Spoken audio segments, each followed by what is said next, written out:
சுற்றுக்கு 200 மார்க் பிரகாஷ் என்கையில் அவள் புருவங்கள் உயர்ந்தே இருந்தன. எப்படி தெரிஞ்சுக்கிட்டீங்க? நம்ப முடியல. எப்படி ஜஸ்ட் 3.5 மாசத்துல? ஓ காட், சொல்றேன் என்று அவள் முகத்தை கனிவுடன் பார்த்தான். உங்க அப்பா பக்திமான் தானே? ஆமா. ஆன்மீகத்துல எப்படி அவர்? எல்லாமே தெரியும் என்றாள் பெருமையுடன். பிரதோஷம் ஏன் அனுசரிக்கிறோம்? மகா சிவராத்திரி ஏன் கொண்டாடுறோம்? தாட்சாணிய புண்ணிய காலம்னா என்ன? கருட பஞ்சமிக்கு என்ன மூல காரணம்? மகாபரணி சிவபூஜைக்கு ஏன் தாழம்பூ சேர்க்கறதில்ல? துளசிக்கு ஏன் சிறப்பிடும்? அப்படி இப்படின்னு நுணுக்கமான விஷயங்கள் கூட தெரிஞ்சு வச்சுப்பார் அப்பா. எக்ஸாக்ட்லி, அவன் சிரித்தான். ஈடுபாடு அதிகமா இருக்கிற விஷயத்த தானா தெரிஞ்சுக்க விரும்புறது மனுஷ சுபாவம். தெய்வத்தை பத்தி பக்தன் அறிஞ்சிக்கிறான், சோபனா பத்தி பிரகாஷ் தெரிஞ்சுக்கிறான். as simple as it is. பிரமிப்புடன் அவள் அவனையே பார்த்தாள். தடதடவென்ற இதய துடிப்பு அவள் கட்டுப்பாட்டை மீறியது. துள்ளலுடன் இரத்த நரம்புகள் நெஞ்சைச் சுற்றி கவிதை பாடி வலம் வந்தன. பிரகாஷ், அற்புதம் பிரகாஷ். நீங்கள் சொன்னது அவ்வளவும் என் அப்பட்டமான ரசனைதான் பிரகாஷ். படிக்கிற பத்திரிகை முதல், பார்க்கிற நிகழ்ச்சி முதல், பிடிக்கிற மெனு முதல் அப்படியே படம் பிடித்த மாதிரி சொல்லிட்டீங்களே. எப்படி சாத்தியம் இது? இதே போல் உங்களை பற்றி சொல்ல என்னால் முடியுமா? ஃபில்டர் காஃபி பிடிக்கும், கர்நாடக சங்கீதம் பிடிக்கும் போன்ற பொதுவான விஷயங்கள் தான் தெரிந்து கொண்டிருக்கிறேன். பிரகாஷ், உங்களை பற்றி அதிர்ந்து பேசுறது பிடிக்காது. அதே சமயத்தில் உறுதியாக பேசுறது பிடிக்கும். மென்மையாக இருக்கணும், வளைஞ்சு கொடுக்கணும், ஆனால் உடைஞ்சிடக்கூடாது. இதுதான் உன் கேரக்டர் சோபனா. நிமிர்ந்து உட்கார்ந்தாள். இப்படிப்பட்ட குணாதிசயம் உள்ளவங்களுக்கு ரொம்ப பிடிச்ச நிறம் ஒன்று இருக்கு, சொல்லட்டுமா? சொல்லுங்க சொல்லுங்க. சந்தன நிறம். கரெக்டா? My goodness!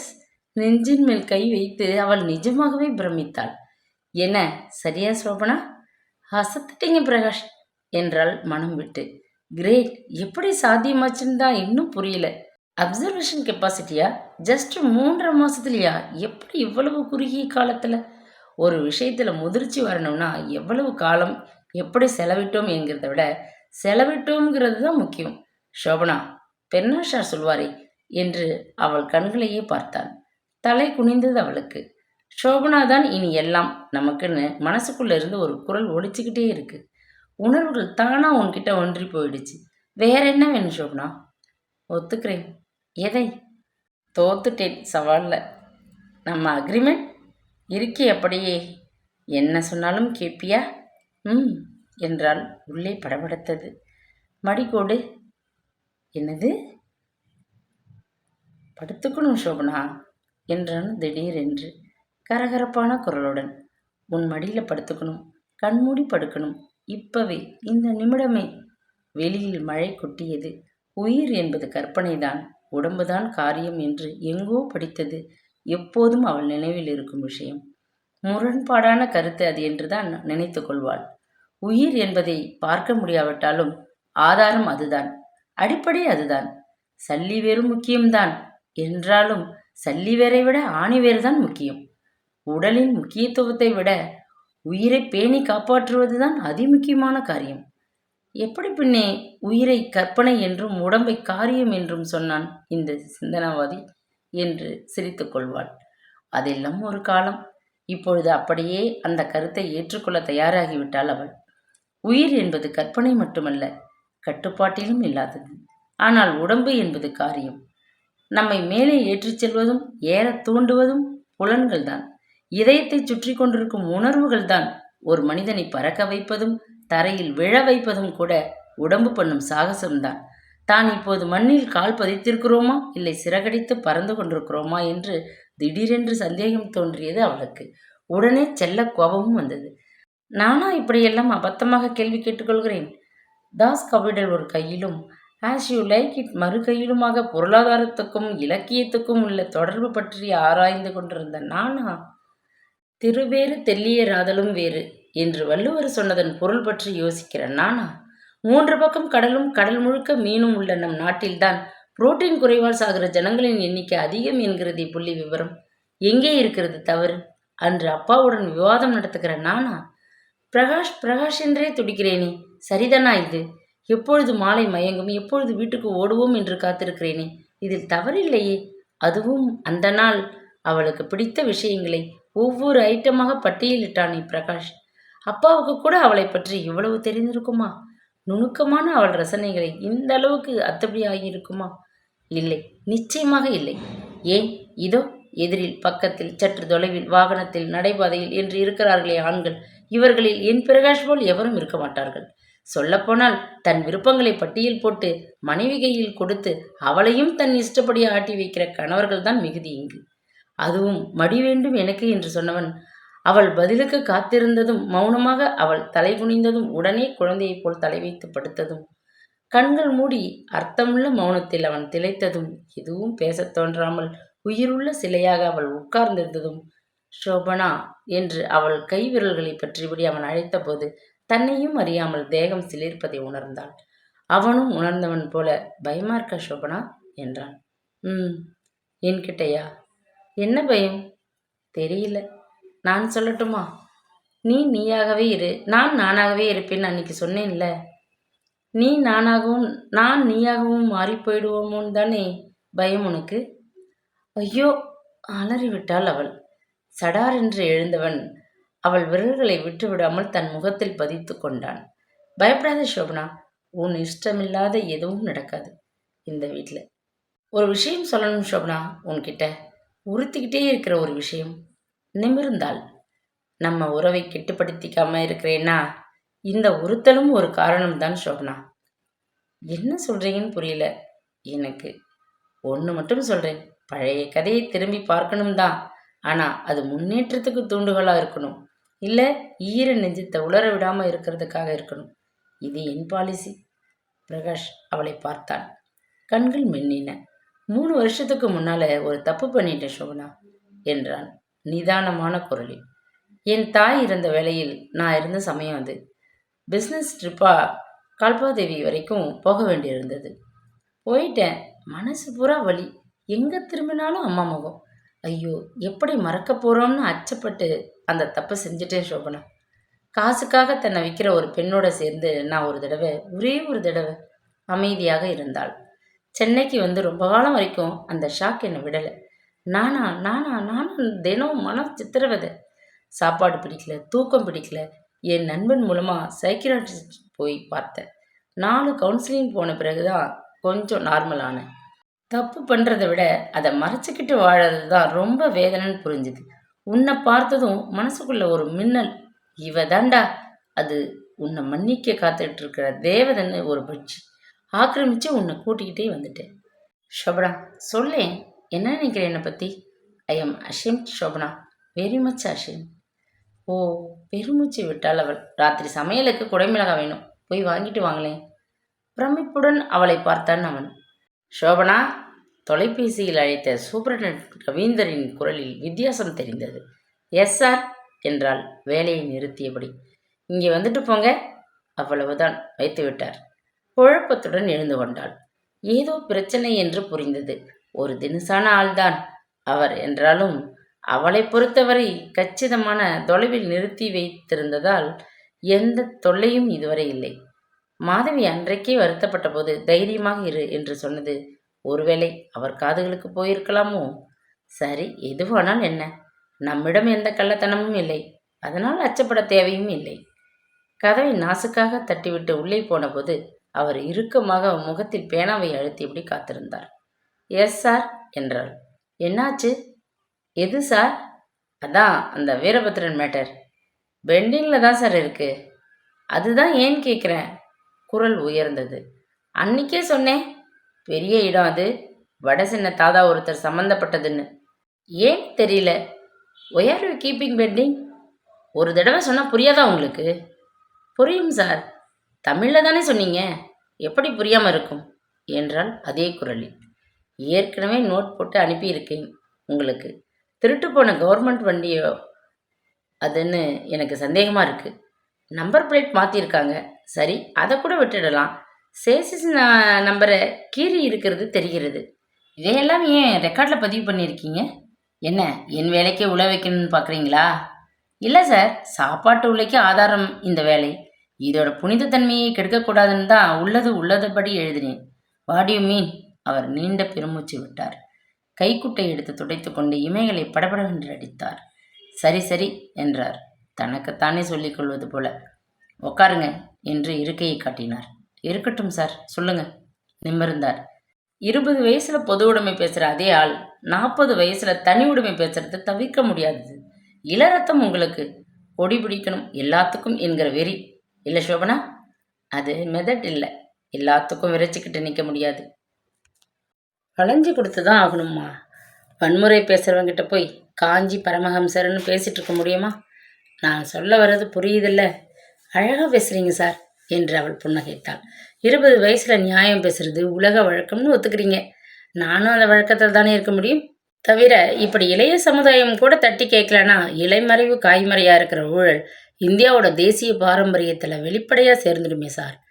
நீங்களும் அழகாகத்தான் பேசுகிறீங்க என்றார் எரிச்சலுடன். சரி, கீழ்ப்படிதல் என்கிற ஒரு விஷயம் தெரியுமா தெரியாதா உங்கள் இளைய சமுதாயத்துக்கு? கட்டாயம் தெரியும் சார், ஆனால் ஒரு கரெக்ஷன். அவள் நிதானமாக சொன்னாள். எல்லா விஷயத்துக்கும் கீழ்ப்படிதல் என்கிறதில்ல, அடிப்படையில் நியாயம் இருக்கணும். Okay, let be come out. Veerabhadran வண்டிக்கு ஆர்சி போடணும். இது என்னோட ஆர்டர். என்ன சொல்கிறீங்க?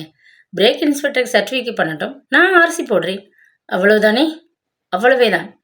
அதை நான் பார்த்துக்கிறேன். You can go. தேங்க்யூ என்று 4 அடி எடுத்து வைக்கையில் மறுபடியும் அழைத்தார். ஒரு நிமிஷம்.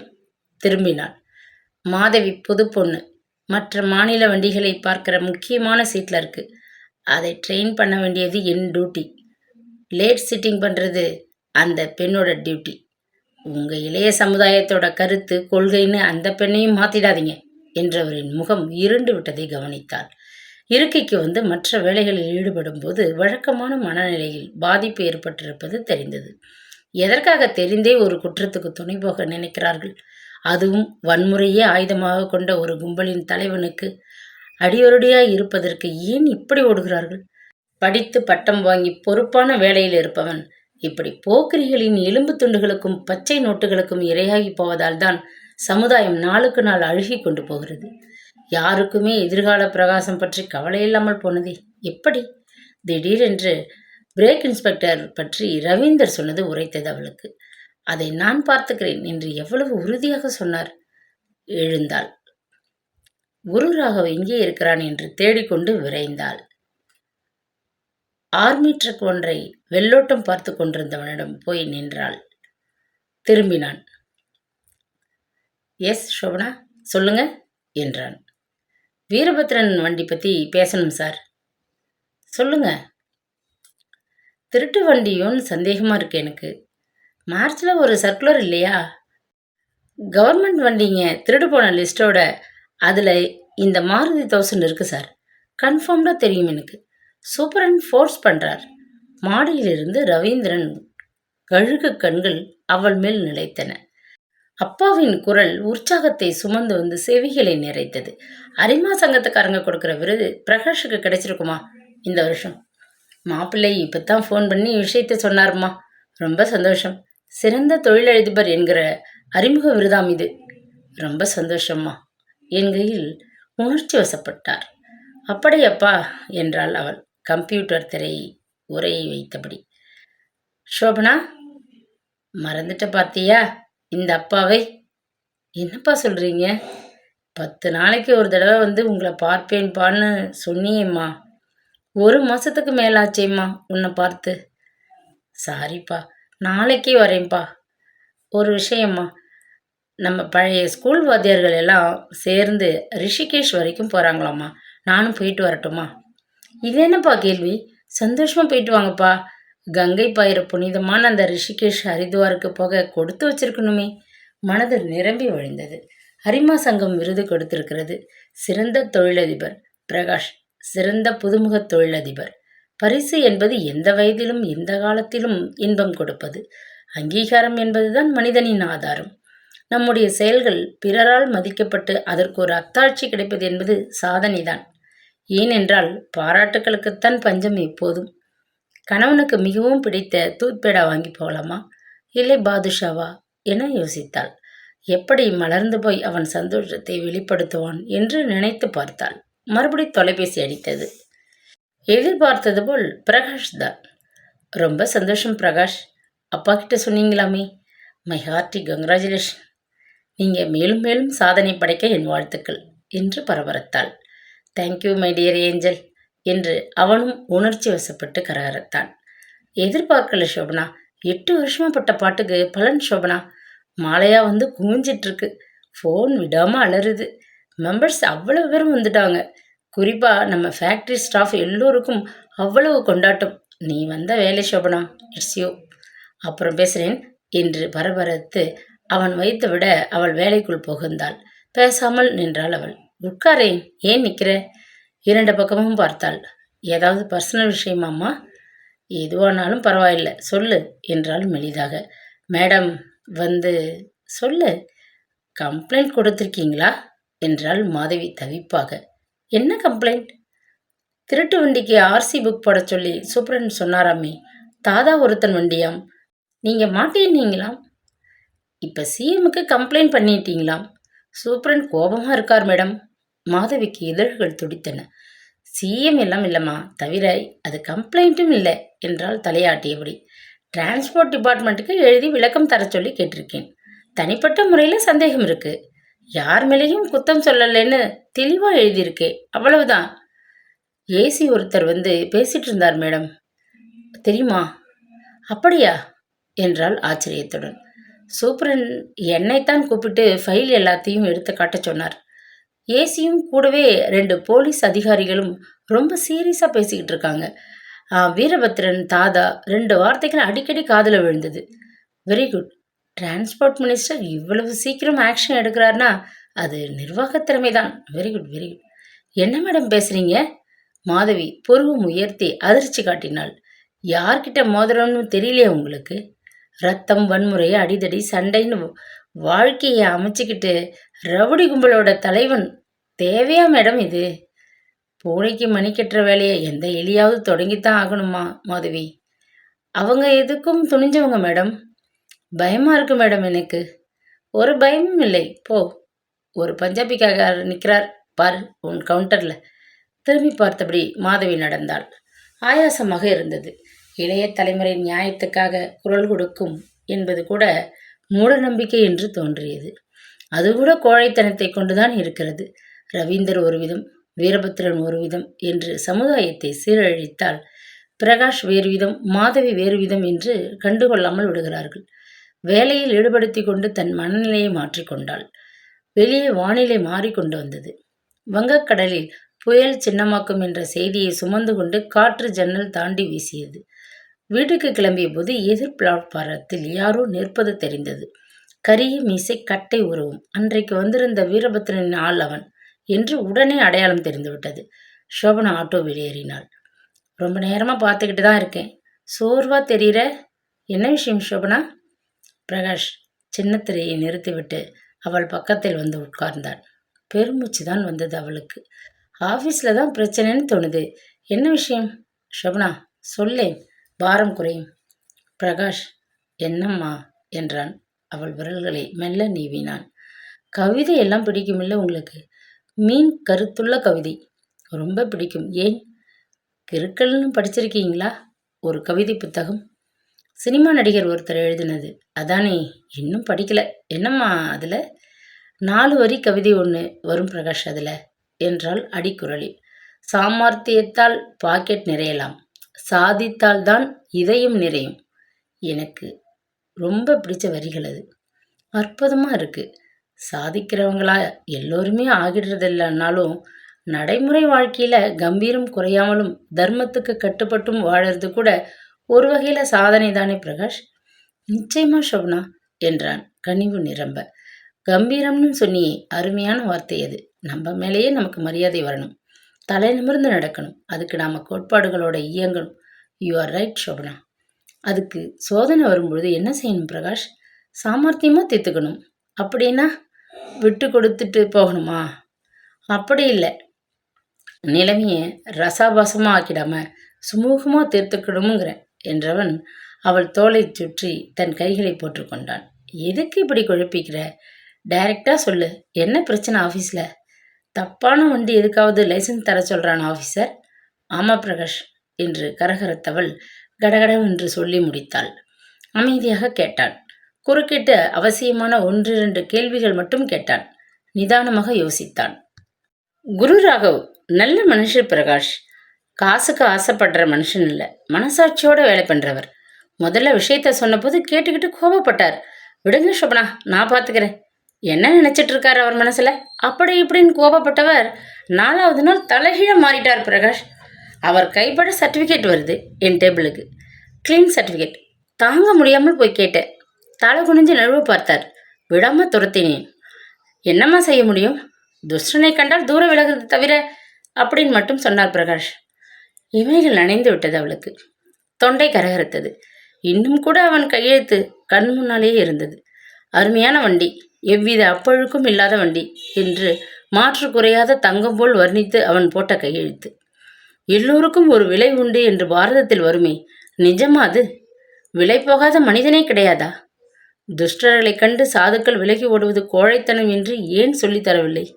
சிறுமை கண்டு பொங்குவா என்று பாரதி சின்ன குழந்தைகளுக்கு மட்டும்தான் சொன்னான் என்று நினைத்து விட்டார்களா? சோபனா, நான் சொல்றதை கேட்டு நீ கோபப்படக்கூடாது. நிமிர்ந்து பார்த்தாள். குரு ராகவ், அவர் செஞ்சதில் பெரிய தப்பு எதுவும் இல்லை சோபனா. நல்லா யோசிக்கிறப்ப புரியுது இது. What you mean Prakash? தப்பான வண்டிக்கு சர்டிஃபிகேட் கொடுத்தார், அவ்வளவுதானே? திருட்டு வண்டி பிரகாஷ், அரசாங்கத்துக்கு சொந்தமான வண்டி. தெரிஞ்சுதாம்மா சொல்கிறேன். மனசை தொட்டு சொல்லு. அரசாங்கம் முறையவா இயங்கிக்கிட்டு இருக்கு? மக்கள் வரிப்பணம் ஜாக்கிரதையாக கையாளப்பட்டு வருது. 50 லட்சம் செலவழித்து எம்எல்ஏ ஆகி வர்றவன் போட்ட பணத்தை மட்டுமா எடுப்பான்? குறைஞ்சது 10 மடங்கு லாபம் இல்லைன்னா வாழைப்பழம் விற்கிறவன் கூட கடை போட மாட்டான் சோபனா. அரசியல் என்கிறது பிஸ்னஸ். அரசியல்வாதிகள் என்கிறவர்கள் வியாபாரிகள். தர்ம நியாயம் இதெல்லாம் 10ஆம் பசலித்தனம். அங்கே நீ ஒரு கவர்மெண்ட் சர்வெண்ட். நீ மட்டும் நியாயம் பேசுறது எப்படி செல்லுபடியாகும்? ஹோல் சிஸ்டமே ஊழலில் சிக்கி உழலும் பொழுது தனிநபர் மட்டும் லட்சிய போராட்டம் நடத்த முடியாது. அது முட்டாள்தனம், வேற ஒன்றும் இல்லை. விடு சோபனா. பிரகாஷ் என்றாள். அதிர்ந்தாள். புத்திசாலி நீ, உலகம் தெரிஞ்சவ. நான் சொல்றது யதார்த்தம். ஒத்துக்கிறியா? சொல்லு. என்ன மாதிரி திங்க் பண்ணுவீங்கன்னு எதிர்பார்த்தேன் பிரகாஷ். ப்ராக்டிக்கலாக இருக்க வேண்டாமம்மா. தெரிஞ்சே தப்பு பண்ணலாமா? சாக்கடையை விட்டு விலகி நடக்கலாம் இல்லையா? ரவீந்தரை ஒன்றும் சொல்லக்கூடாதுன்னு நினைக்கிறீங்களா? ஒரே ஒரு ரவீந்தர் தான்னா பிரச்சனைனா தாராளமாக போராடலாம் சோபனா. 1000 ரவீந்தர்கள் தான் இயங்குகிறாங்க அரசாங்க எந்திரத்தை. இல்லை பிரகாஷ். என்ன சொல்கிற? ஏதாவது பண்ணுவேன் பிரகாஷ் என்றால் உறுதியாக. படித்த படிப்புக்கு அர்த்தம் இல்லைன்னா தூக்கு போட்டுக்கிட்டு சாகணும் போல இருக்கு. இந்த மனநிலை மாறணும்னா ஐ மஸ்ட் டு சம்திங். என் பேச்சை கேட்க மாட்டியா? ப்ளீஸ் பிரகாஷ் என்றாள் கெஞ்சலாக. தயவுசெய்து என் இஷ்டப்படி விட்டுடுங்க பிரகல், ப்ளீஸ். உன் இஷ்டம் என்றான். எழுந்து போய்விட்டாள். யோசிக்க தொடங்கினாள் அவள். அச்சச்சோ புன்னகை. பிரகாஷ் உற்சாகமாக பாடிக்கொண்டிருந்தான். டெலிவிஷனில் எம்டிவிக்காரர்கள் ஆர்ப்பாட்டமாக ஆட, தாழம்பூ ஊதுபத்தி வாசனையை அள்ளிவிட, டேபிள் மேல் அவன் வாங்கி வந்திருந்த மல்லிகை பந்து வீடு முழுக்க மனம் பரப்ப, திருவிழா போன்ற கொண்டாட்டத்தில் சுற்றுப்புறமும் சூழலும் குஷியாக இருந்தன. சமையல் அறையில் நுழைய போனவளின் பின்னாலேயே ஓடி வந்து அணைத்து கொண்டான் அவன். No cooking, no working. இப்போவே கோமலாஸ் போகிறோம், பஃபே சாப்பிட்றோம், நைட் ஷோ கபி குஷி பார்க்குறோம். செம்ம மோடில் இருக்கேன் நான் என்று முதுகில் முத்தங்கள் பதித்தான். குறுகுருவென்றிருந்தது. தள்ளியபடி அவள் புன்னகைத்தாள். நானும் ரொம்ப சந்தோஷமாக தான் இருக்கேன் பிரகாஷ். மோசமான உலகம்தான் இது. ஒவ்வொரு படியாக ஏறி ஏறி மேலே போகிறதுக்குள்ள காலை வாரிவிட பின்னாலேயே வரிசையாக ஆட்கள் காத்துக்கிட்டு இருக்கிற குள்ளநரி உலகம். இதில் ஜெயிச்சு கொடி நாட்டுறது என்கிறது உண்மையிலேயே சாதனை தான் பிரகாஷ். ஐ ஆம் சோ ஹாப்பி. மகாராணி நீ தெரியுமா என்று அவள் முகத்தை 2 கைகளாலும் தாங்கினான். வேலைக்கு போய் கண்டவங்கிட்ட எதுக்கு பேச்சு வாங்கணும் சொல்லு? ராஜாத்தி மாதிரி வீட்டை ஆட்சி பண்ணிக்கிட்டு இருக்கலாம்ல. சொந்த காலில் நிற்கணுங்கிறது எனக்கு நானே ஏற்படுத்திக்கிட்ட கொள்கை பிரகாஷ். விட முடியுமா என்றாள் அவன் கரங்களை விளக்க முயன்று. அதனால்தான் நானும் இத்தனை நாள் சொல்லாமல் இருந்தேன் சோபனா. இப்பொழுது எனக்கும் ஒரு சிறப்பான அந்தஸ்து வந்தாச்சு. என் முகமும் முகவரியும் வெளியில தெரியவும் தொடங்கியாச்சு. என் மனைவி இனிமே ராணியாட்டம் இருக்கணும் என் அரண்மனையிலன்னு நினைக்கிறேன். தப்பில்லையே இதில். கொஞ்சம் டைம் வேணும் பிரகாஷ். எவ்வளவு வேணா எடுத்துக்கோ, ஆனால் என்னை சந்தோஷப்படுத்துகிற முடிவா சொல்லு, போதும் என்று சிரித்தவன் மறுபடியும் அவளை இழுத்து அணைத்து கொண்டான். எனக்கு மட்டும்தான் நீ. Yes, you are for me. You are everything for me. Okay okay என்று விலகி குளியல் அறைக்கு ஓடினாள். 10 நிமிஷத்தில் ரெடி ஆகிடுறேன், நீங்களும் ரெடி ஆயிடுங்க. அப்போ நானும் வரட்டுமா குளிக்கிறதுக்கு? ஆசை தோசை.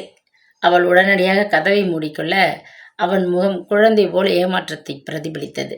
தண்ணீர் பட்டு உடலில் இருந்து நழுவும் பொழுது சோர்வும் எரிச்சியும் கூட நழுவின. உற்சாகம் கூடுதலாய் பற்றி கொண்டது.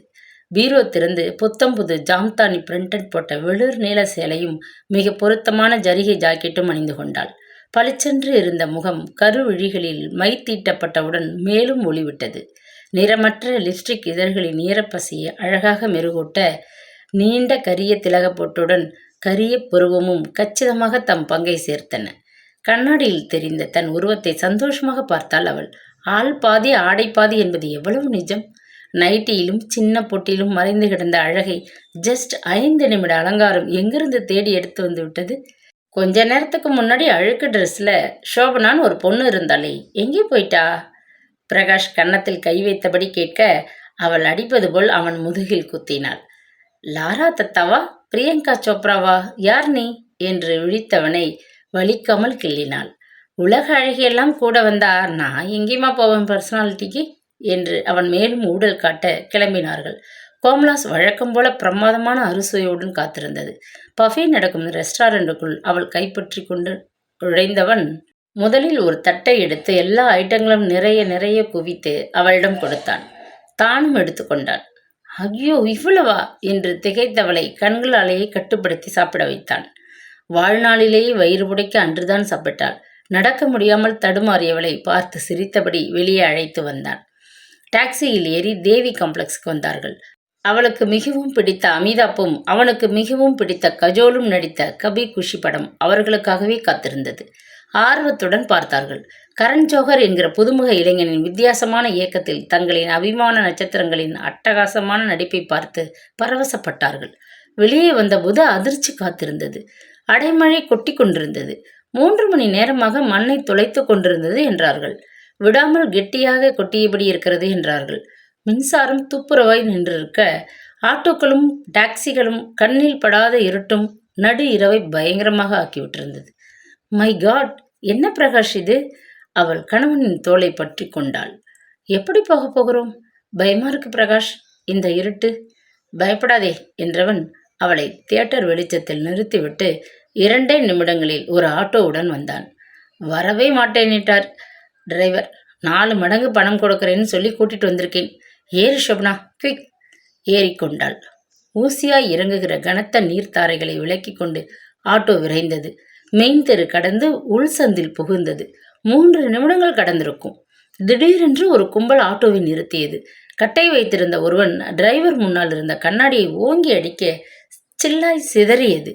ஹேய், என்ன என்று பிரகாஷ் பார்ப்பதற்குள் ஆட்டோ டிரைவர் ஓடிவிட கும்பல் அவனை இழுத்தது. மண்டையில் அதே கட்டையால் சரமாரியாக தாக்கியது. மயங்கி விட்டான் என்று தெரிந்ததும் அவளை இழுத்தது. துப்பறிகிற வேலையாடி பண்ற? போக்குவரத்து மினிஸ்டருக்கா கம்ப்ளைண்ட் பண்ற என்று கர்ஜித்தபடி அதே கரிய முகத்து மனிதன் அவளை அரைந்து கீழே தள்ளினான். 4 முரட்டு உருவங்கள் அவள் மேல் பரவின. முதலாக வீட்டுக்குள் வந்து அடுப்பை பற்ற வைத்த போது தேவானின் கை நடுங்கியது. எப்படியோ சமாளித்து கொண்டு அடுப்பை பற்ற வைத்தாள். பால் பாத்திரத்தை மேலே வைத்தாள். இருந்த பழைய டிகாஷனுடன் சேர்த்து காஃபி தயாரித்து கொண்டாள். 2 கோப்பைகளில் விட்டுக்கொண்டு ட்ரேயில் வைத்தபடி ஹாலுக்கு வந்தாள். நடுவில் பெரிய சோபா. அதன் 2 பக்கங்களிலும் தனித்தனி சோஃபா நாற்காலிகள். ஆளுக்கு ஒருவராக உட்கார்ந்திருந்தார்கள். ஐயா, இந்தாங்கய்யா காஃபி என்று நீட்டினாள். பிரகாஷ் அப்படியே இருந்தான். கல்லால் செய்தது போல் இறுகி இருந்தது முகபாவம். உதடுகளில் இன்னும் கருமை நிறத்தில் ரத்தம் கட்டியிருந்ததுக்கான அடையாளம். எரிச்சலா, கோபமா, ஆத்திரமா, வெறுப்பா என்று இனம் காண முடியாத பார்வையை வெளிப்படுத்தும் விழிகள். குடிங்கய்யா, 2 நாளாகுதுங்கய்யா, எண்ணத்துக்காகும் வயிறு.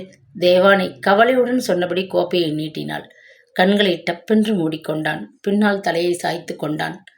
அம்மா, சோபனாம்மா, நீயாவது குடிமா, இப்படியே கிடந்தா எப்படிம்மா? கட்டையில் போகிற நாய்ங்க நல்லபடியாக வாழாதுங்கம்மா.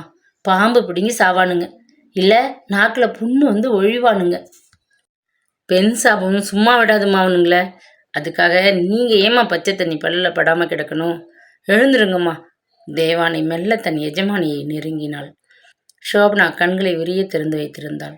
அந்த பார்வையில். ஆனால் உயிரே இல்லை. தேவானை கலங்கி போனவளாய் நின்றாள். படுபாவி பயலுவ, ஒன்னா ரெண்டா 4 பேராமே, நாசமா போற நாய் பயலுக. பூ மாதிரி இருக்குமே பொண்ணு, சிரிச்ச முகமாவே இருக்குமே எப்பவும். இதுவரை என்னை கடிஞ்சு ஒரு வார்த்தை கூட சொன்னதில்லையே, இப்படி சீரழிச்சிட்டானுங்களே. சிட்டின்னு உசுர விடுதே ஜனங்க. நாட்டுப்புறமே பரவாயில்ல போல இருக்குதே. ஐயோ சோபனாம்மா. பிரகாஷ் எழுந்தான். குளியல் அறைக்கு போய் முகம் கழுவி கொண்டு வந்தான். தேவானே, நீ கிளம்புமா வீட்டுக்கு, கூப்பிடுறப்ப வா போதும் என்று அவளை அனுப்பினான். மனைவியின் பக்கத்தில் போய் உட்கார்ந்தான். சோபனா என்று மிருதுவாக அழைத்தான். கரகரத்த தொண்டையை சிறுமிக் கொண்டான். திரும்பினாள். இன்னும் எத்தனை நாள் சோபனா என்று நீண்ட பெருமூச்சு விட்டான். இன்னும் எத்தனை நாள் இருக்க போறோம் இப்படியே சொல்லு பிரகாஷ். அவள் குரல் நிதானமாக ஒலித்தது. சொல்லு, மனசு விட்டு சொல்லு. தெரியல பிரகாஷ். நான் சொல்லட்டுமா? போயிடலாம், எங்கேயாவது போயிடலாம் என்றான் அழுத்தமாக. இந்த ஊர், இந்த வேலை, இந்த பிஸ்னஸ், இந்த நினைவுகள் எதுவுமே வேண்டாம். போயிடலாம் சோபனா. பொள்ளாச்சி தாண்டி நெய்வாசல்னு கிராமம் இருக்குது. எனக்கு பரம்பரை நிலம் இருக்குது. அங்கே போயிடலாம் சோபனா. தேங்க்யூ பிரகாஷ் என்றால் குரல் உடைக்க. விட்டு விலகிடணும்னு நினச்சிருந்துக்கு, என்னை விட்டு விலகிடணும்னு நினைக்காம இருந்ததுக்கு. உளராதே சோபனா. வலிக்குதா பிரகாஷ் என்று அவன் தலையை மெல்ல வருடினாள். எப்படி விழுந்தது அடி, தாங்கி இருக்கீங்களே பிரகாஷ். ஐயோ என்று இமைகளில் நீர் பரவியது. என்னை விடு சோபனா என்றான் தொண்டை வழுவழுக்க. உன்னை போய் 4 பேர் நடு வீதியில மை காட் என்று தலையை பற்றி கொண்டான். 2 கைகளாலும் படீர் படீர் என்று அடித்து கொண்டான். ஐயோ என்ன இது, பாய்ந்து தடுத்தாள் அவள். என் கண் எதிரில் நடந்ததே சோபனா. கல்லு மாதிரி உடம்ப வளர்த்து வச்சிருக்கிற என் கண் எதிரிலேயே நடந்ததே. ஒன்றும் செய்ய முடியலையே சோபனா. நெஞ்சு வெடிக்க அழுதான் அவன். அன்னைக்கு முடியலதான் பிரகாஷ், ஒன்றும் பண்ண முடியல. ஆனால் இன்னைக்கு முடியும், கட்டாயம் முடியும். என்ன சொல்ற? யார் செஞ்சது, யார் யார் இன்வால்வ் ஆனது, யார் மாஸ்டர் மைண்ட் போட்டது எல்லாமே தெரியும். இவங்களை மாட்ட வைக்கணும் பிரகாஷ். போலீஸில் சொல்லணும், கோர்ட்டில் நீதிபதி கிட்ட வாக்குமூலம் தரணும், ஏன் கவர்னருக்கு இந்த விஷயம் தெரியப்படுத்தணும். தப்பு மேலே தப்பு. வெரி குட் சோபனா என்று விரக்தியாக சிரித்தான். தப்பா? என்ன சொல்றீங்க பிரகாஷ்? சொல்லட்டுமா? சொல்லுங்க. அவள் கண்களையே அழுத்தமாக பார்த்தான். முதல்லையே சொன்னேன், அந்த கூட்டமே போக்கிரி கூட்டம், எதுக்கு வம்பு வச்சுக்கணும்னு முதல்லையே சொன்னேன், கேட்கல. நேர்மை, சத்தியம், தர்மம்னு போன நூற்றாண்டு வார்த்தைகளாக பேசினேன். என் பேச்சே எடுபடலை. வேலையை விட்டுடுன்னு அதையும் கேட்கல. இப்போ தண்டனை கிடைச்ச பிறகு கவர்னர்கிட்ட போகலாமான்னு அடுத்த தப்புக்கு ரூட் போடுற. என்ன நினச்சிட்டு இருக்க உன் மனசுல இருந்தா தெரியல எனக்கு. சொந்த புத்தியும் இல்லை, சொல் பேச்சு கேட்குற புத்தியும் இல்லை. சே, என்ன சொல்கிறீங்க பிரகாஷ்? நானா பொறுப்பு எல்லாத்துக்கும்? What you mean? இதில் சந்தேகம் வேறையா என்றான் கர்ஜிப்பது போல. உடனே துணியை மாற்றிக்கொண்டான். சரி, நடந்தது நடந்து போச்சு.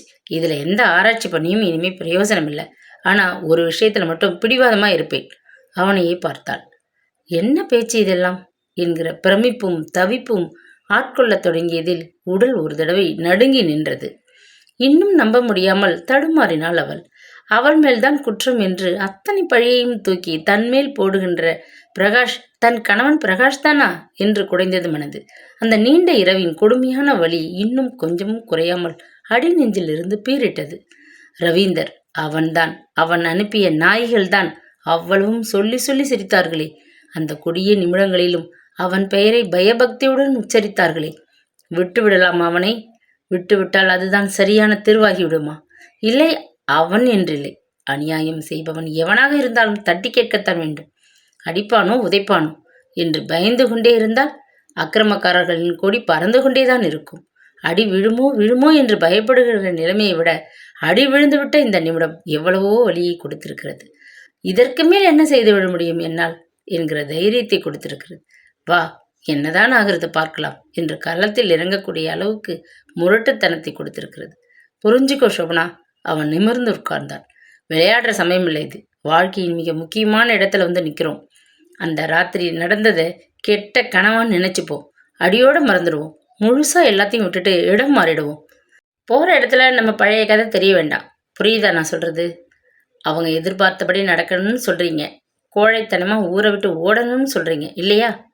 ஷிட் என்றான் கோபமாக. விடை, உன் லட்சியத்தையும் மண்ணாங்கட்டியையும். பெண்டாட்டியார் லட்சணமாக நான் சொல்கிறத கேளேன். என்னை விட்டுடு, நான் சொல்கிறேன். நீயும் என்னோட வான் தானே சொல்கிறேன். ஏன் புரியாத மாதிரி பேசுகிற? பிரகாஷ் என்றாள். இதழ்கள் துடித்தன. நான் சொல்கிறத கேளு. இது என் கட்டளை. நாம் ஊரை விட்டு காலி பண்ணுறோம். ஜஸ்ட் ஒரே ஒரு வாரத்தில் ரெடியாயிரு. என்ன பிரகாஷ் இது என்று அவன் கைகளை பற்றி கொண்டாள். எப்பேற்பட்ட கொடுமை நடந்திருக்கு எனக்கு. தண்டனை வேண்டாமா? சம்பந்தப்பட்ட ஆட்களுக்கு முக்கியம் இல்லையாது? அதை விட முக்கியம் என் மானம். தி பிரகாஷ் என்டர்பிரைசஸ் முதலாளியோட மானம். லயன் கிளப் விருது வாங்கின பிரகாஷோட மானம் துண்டிப்பது போல் அவள் கைகளை பிடுங்கினான் அவன். இளமையை கல்விக்கூடங்களில் தொலைத்துவிட்டு, இதயத்தை விரக்தியில் தொலைத்துவிட்டு, இரவை வானத்தில் தொலைத்துவிட்டு, சின்ன சின்ன கனவுகளை சிகரெட் புகையில் தொலைத்துவிட்டு, தன்னையே தனக்குள் தொலைத்துவிட்டு வாழ்ந்து கொண்டிருக்கிற வாலிபர் கூட்டம். அதற்கு மேல் படிக்க முடியாமல் வைரமுத்து வரிகள் இமைகளை நனைத்துவிட மூடினான் பரதன். அப்படியே ஆலமரத்து திண்ணை மேல் உட்கார்ந்தான். வகுப்பறைகள் மாணவர்களையும் கல்வியையும் சுமந்து கொண்டு பரபரப்பாக இருந்த காட்சி கண்ணில் பட்டதை தவிர மனதில் ஓடவில்லை. சோபனா அவள்தான் நிறைந்திருந்தாள் நெஞ்சம் முழுவதும். வாழ்க்கையே தொலைத்துவிட்டு நிற்கிறாளே அவள். வைக்கோல் போருக்குள் விழுந்து தொலைந்து போன வைரக்கல் போல் அவளுடைய வாழ்நாள் காணாமல் போய்விட்டதே. கல்யாணம் என்பதும் வாழ்க்கை துணை என்பதும் 1000 காலத்து பயிர். கணவன் மனைவி என்பதும் இல்லறம் என்பதும் ஒன்றுக்கொன்று தொடர்புடைய வார்த்தைகள் தானே.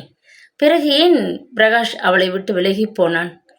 தேடி தேடி வந்து காதலித்தவன், ஓடி ஓடி வந்து திருமண நாள் குறித்தவன், நாடி நாடி வந்து வாழ்க்கை நடத்தியவன், கடைசியில் எப்படி ஒரேடியாக ஓடிப்போய்விட்டான்? எவ்வளவோ அமைதியாகவும் தெளிவாகவும் பேசினாலும் அடிநாதமாக மெல்லிய வருத்தம் இழையோடியபடியே இருந்தது அவள் குரலில். பரதனின் விழிகள் தாமாக மூடின.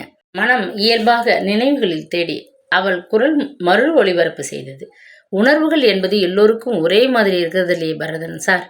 பிரகாஷுக்கு என் மேல் ஆசை உணர்வு அதிகம் இருந்தது. எனக்கு நேச உணர்வு தான் அதிகம் இருந்தது. துஷ்டர்களை கண்டா விலகி ஓடி போயிடணும்னு அவர் உணர்ச்சிகள் சொன்னது போல என் உணர்ச்சிகள் சொல்லலை. கொந்தளிச்சுக்கிட்டு இருந்தது. அதெல்லாம் அவர் ரத்தம் பயத்தோடு ஓடும்போது என் ரத்தம் கொதிச்சுக்கிட்டு ஓடுது என்கிறத நான் உணர்ந்தேன். கணவன் விருப்பத்தை மனைவி நிறைவேற்றணும் சரி, மனைவி விருப்பத்தை கணவன் நிறைவேற்றணும் சரி. இப்போ சமாதான காலங்கள்ல இல்லையா? ஆனா சண்டை காலங்கள் எப்படி பரதன்? யார் உணர்வு ஓங்கி இருக்கோ அதன்படிதானே அடுத்தவர் கேட்கணும். இது வெறும் நீ பெருசா நான் பெருசா என்கிற பிரச்சனை இல்லையே, வாழ்க்கை போராட்டமாச்சே. தப்பு செஞ்சவங்களுக்கு தண்டனை கிடைச்சே ஆகணும் என்கிறது உலக பொது நீதி இல்லையா? ஒத்துக்க வேண்டிய நீதி இல்லையா? ஒரே பிடிவாதம். பிரகாஷ் நின்னார் பரதன். ஊரை காலி பண்ணிட்டு போயிடணும்னு பிடிவாதமா நின்னார். வேற வழி தெரியல. கடைசியில பிரிவு என்பதை தவிர வேற வழியே இருக்கல. அவருக்கும் ஒரு விதத்துல நிம்மதி கொடுத்தது இந்த பிரிவு என்பதுதான் நிஜம். கசப்பான நிஜம் என்பதுதான். முற்போக்கான சிந்தனை இருந்தாலும் 4 பேரால் அசிங்கப்பட்ட உடலாத்தான் என்ன அவரால் பார்க்க முடிஞ்சது. ஒரு விதத்துல அவர் விவாகரத்துக்கு ஒத்துக்கிட்டது கூட திருப்தி தான் அவருக்கு. விசித்திரமான 2 வழக்குகளுக்காக நீதிமன்றத்துக்கு ஒரே சமயத்துல போன ஒரே பெண் நானாத்தான் இருப்பேன் பரதன் சார். விவாகரத்துக்காக குடும்ப கோர்ட், கிரிமினல் வழக்குக்காக செக்ஷன் கோர்ட். கடைசியில் 2லையும் ஜெயிச்சேன் பரதன். 4 ரவுடிகளுக்கும் ரவீந்தருக்கும் அந்த தாதாவுக்கும் தண்டனை கிடைச்சது. பரதன் நீண்ட பெருமூச்சு விட்டான். இவ்வளவு சோகங்களை பின்னால் வைத்துக்கொண்டு எப்படி இயல்பான ஆசிரியையாக வளைய வருகிறாள் என்கிற கேள்வி திரும்ப திரும்ப பிரமிக்க வைத்தது. என்ன பரதன் சார் இங்கே உட்கார்ந்துக்கிட்டு? லஞ்ச் பிரேக் வந்தாச்சே, சாப்பிட போகலையா? திரும்பினான். புன்னகையுடன் அவள் நின்றிருந்தாள். அவன் பார்வை அதே பிரமிப்பை சுமந்து கொண்டு அவள் மேல் நிலைத்தது. சோபனா என்றான். எச்சில் விழுங்கினான். என்ன பரதன் சார்? தூங்கல சோபனா. என்னது? ராத்திரி முழுக்க தூங்கல என்றான் முகம் துடைத்தபடி. உங்க குரல், வார்த்தைகள், முகபாவம், அந்த சோகம், லேசான புன்னகை, மெல்லிய கரகரப்பு, இதேதான் சோபனா. திரும்ப திரும்ப இதே தான் ஓடிட்டு இருந்தது மனசு பூரா. சாரி சார், என் கதை உங்களையும் தொந்தரவு பண்ணி இருக்கு. I am sorry. வெளிப்படையாக ஒன்று கேட்கணும் சோபனா. கேளுங்க சார். நாம் ஏன் கல்யாணம் பண்ணிக்க கூடாது? புன்னகைத்தாள். மறுபடியும் முகம் துடைத்து கொண்டான். ஒரு மரத்து பறவைகள், ஊனப்பட்டவர்கள், ஒருத்தர் வழியை அடுத்தவர் உணர்ந்தவர்கள். நாம் ஏன் ஆறுதலாக இருக்கக்கூடாது சோபனா? விளையாட்டு கேள்வி இல்லை இது. இரவு முழுக்க யோசித்து கேட்ட கேள்வி. மைதானங்களில் குழுக்களாய் அமர்ந்து உணவருந்தி கொண்டிருந்த குழந்தைகளை அவள் இயல்பாக பார்த்தாள். நீல வானின் கடையோரம் வெள்ளை குட்டி மேகம் தாழ்வாக பிறந்தது. பரதன் சார் என்று திரும்பினாள். கிட்டத்தட்ட 1.5 வருஷமா என் கூட வேலை பண்ணுறீங்க. என்கிட்ட வெளிப்படையா தெரிகிற குணம் என்ன சார்? இரக்கமான மனசு, ஏழை குழந்தைகளுக்கு இலவச டியூஷன் எடுக்கிற ஈரத்தன்மை. சரி, அப்புறம்? தைரியமான பிஹேவியர். தெளிவாக சொல்ல முடியுமா? தப்புன்னு பட்டதுன்னா உடனே கேட்டுற தன்மை. லைப்ரரியில் புஸ்தகங்கள் குறையுதுன்னு முணுமுணுப்பு வந்ததுமே தானாக வேலையில் இறங்கினது. யார் யார் புஸ்தகம் திருடுறாங்க, எங்கே கள்ளத்தனம் இருக்குதுன்னு கண்டுபிடிச்சது. ஹெட்மாஸ்டர் கிட்ட சொல்லி ஆக்ஷன் எடுக்க வச்சது.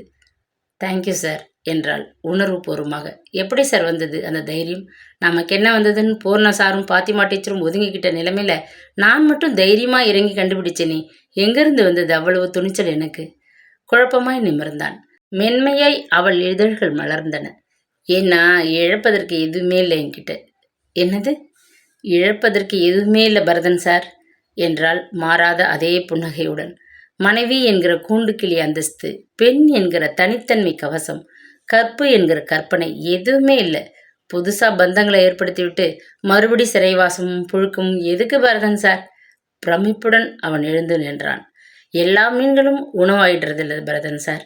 எல்லா மீன்களும் மருந்தாயிடுறதில்ல. சில மீன்கள் குளத்தை சுத்தப்படுத்துவதற்காகவே படைக்கப்படுது. நானும் அப்படித்தான் தோணுது பரதன் சார். காற்று நின்று வீசியது. உங்களோட ஈர மனசுக்கு என் மனசு நிறைஞ்ச நன்றி. வரேன் சார். திரும்பி நடந்தாள். அவனுக்குள்ளே திடீரென்று யாரோ விளக்கேற்றி வைத்த மாதிரி இருந்தது. கதையை கேட்டு ரசித்த அனைத்து உள்ளங்களுக்கும் நன்றி.